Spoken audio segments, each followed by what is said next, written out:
How y'all doing today? Welcome back. Today we're going to be talking about transcendental meditation. How to do it, what it is, how to better it, and what I do. So, let's get started. So, I've been meditating for the past 3 years, and I found it to be the most life-changing experience of my life, looking back on it, from to where I began to where I am now. Not only has my method and technique of meditation changed and improved over time, but the experience itself of meditating has improved tenfold. What I could do with my mind now is amazing compared to what I was able to do when I first started meditating.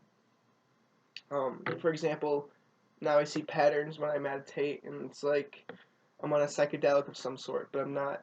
I'm completely sober and seeing the things that you would be seeing on a psychedelic because my consciousness has risen so far high and obtained the level that you have on these psychedelic substances, but in a sober state.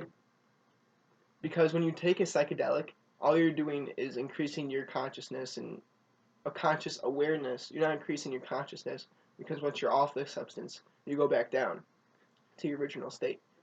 Um, but you're obtaining that higher consciousness for a limited time. Once you could achieve that type of consciousness sober and meditatively, it's life changing. So we have this state of consciousness that we could obtain that is much higher than the regular human or the regular American or a regular person because uh, and what does this higher consciousness bring to you? For me, it brought the visuals when I meditate, which is amazing.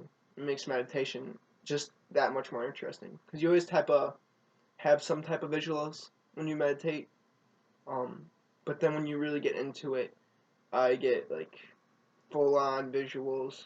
I have like patterns. I have the flowing of energy. Buddhists really try and study the flow of the energy within you. And there's actually like different patterns of it that they could track and understand what the world is doing through the patterns of the meditative state, through the visuals. And it's really just the flow of the universe and just the flow of energy that everyone is connected to. And once everyone is like experiencing the same energy flow, and you analyze that, then you can understand what everyone else is doing. Um, so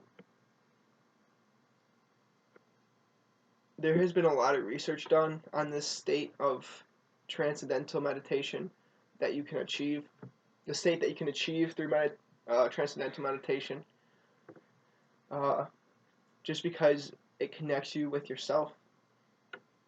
Um, it reduces blood pressure, and it even like reduces the effects of death. Like it slows the process of death. Um, it for some reason like really centers you with yourself, and really that's the difference between meditation and transcendental meditation is the awareness of self and the connectivity to the universe and everything around you when you meditate. And then you kind of take that deeper and you go in on that thought, and then you kind of connect with the connectiveness of the world. And it's a closed eye meditation. When I meditate, it's always been closed eyed for me. Uh, but some people say that they keep their eyes slightly open when they meditate. I find no purpose in that. I mean, I have tried that, and I have seen why people do it. You get slightly more visuals, but if you truly want to get higher consciousness visuals, then you do have to close your eyes and meditate. Um, so the transcendental meditation could be religious and non-religious. Uh, I started I could see where both sides come in, but really, if you just look at it, what it's doing, it's just raising your consciousness, raising your vibration. This can be seen as a spiritual practice, and it can also just seen as an effective tool. Because really what it is just a tool. And the way that you look at the tool is up to you. If you just see it as a tool to raise consciousness and vibration to achieve your life purpose and your highest potential energy, then yes, it's non-religious. But there's also the religious part to it, where you could say that I'm trying to connect with God, I'm trying to connect with everything, and I'm trying to, it's both. It's really both. It's all perception.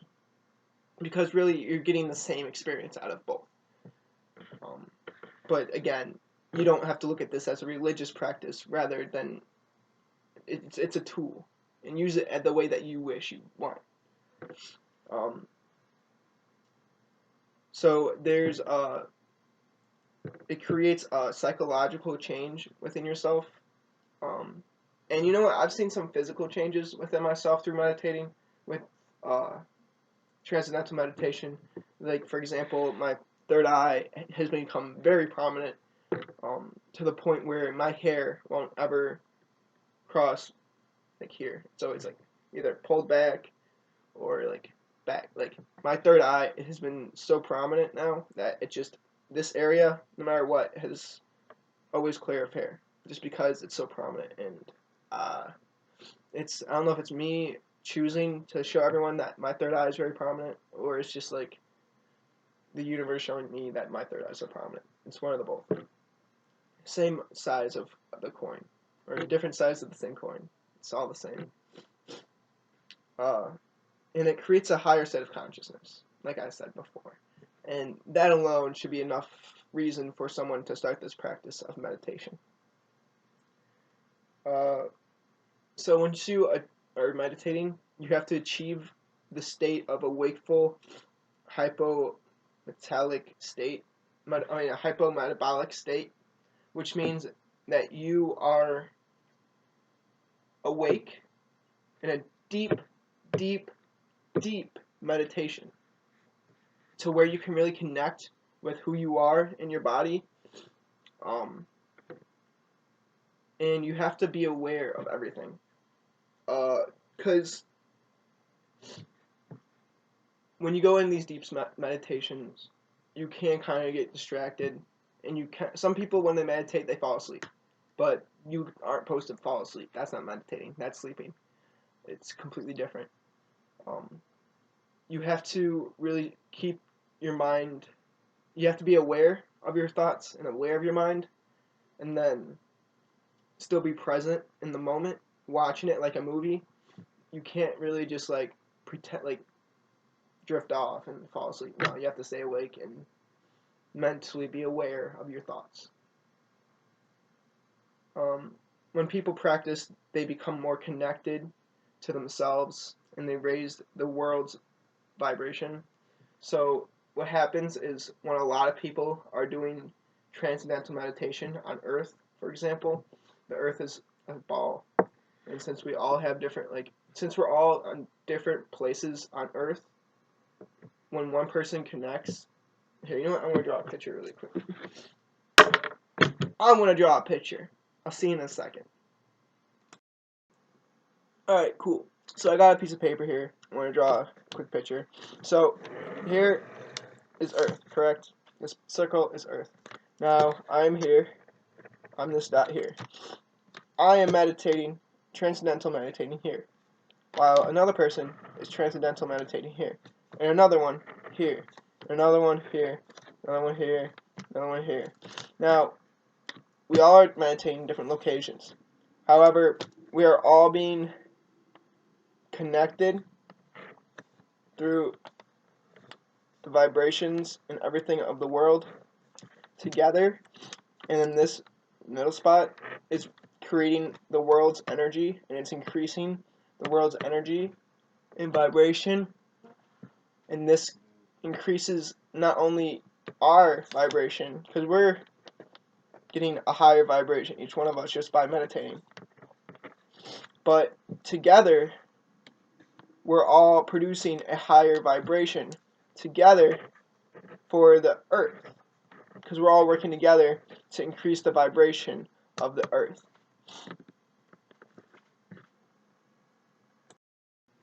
So when we all meditate, we all really raise the vibration of the earth, and it really kind of helps out the economy, helps out the scientists to figure out better answers to the questions that we don't know.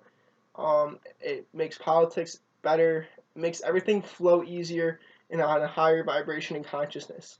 And it combats all of the corporation bullshit that we're trying to escape from in America. Anyways, um, so you could use mantras when you are transcendental meditating, and you could like vocalize. You could say Om. You could say Hirashi, Hermana, or whatever people say. But rather, for me, rather than using chants or mantras, all those mantras and chants do is just raise vibration a little bit to obtain a higher consciousness while you're meditating, or a higher consciousness than you would.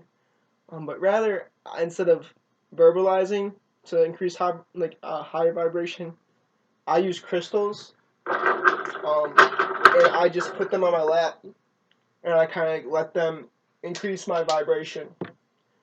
These crystals, when you sit with them, really increase your vibration tenfold.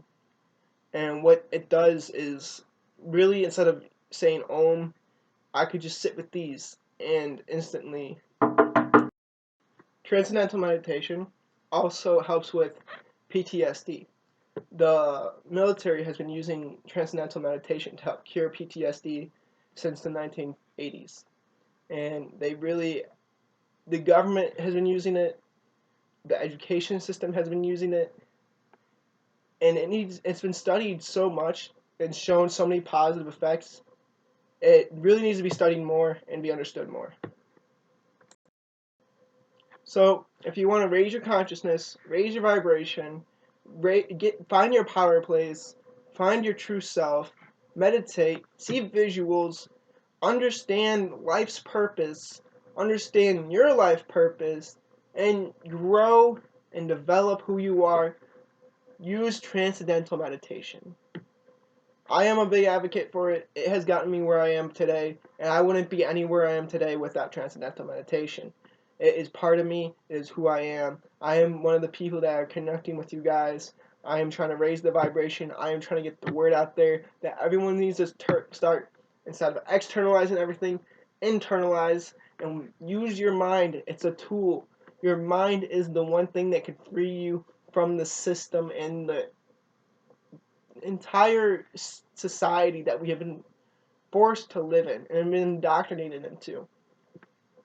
Understand that your soul is powerful and our mind is much more powerful than what the television wants you to think. We have a beautiful consciousness, and consciousness creates reality. Use your mind and don't let it go to waste. Alzheimer is the lack of use of your mind. Don't let your mind rot. Please think, meditate, look inward, try and find your own truths. And on that note, you're it. Have a lovely day. Subscribe, like my video. I really like talking with you guys. I reply to every single one because I only get not that many views, so it's easy to build a small community.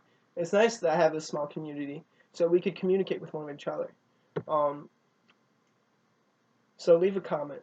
I'll reply. Let's have a discussion. Do you meditate? How do you meditate? Do you use transcendental meditation? Are you going to start using transcendental meditation? Let's talk. Let's have a discussion. I'll see you next time. You're it.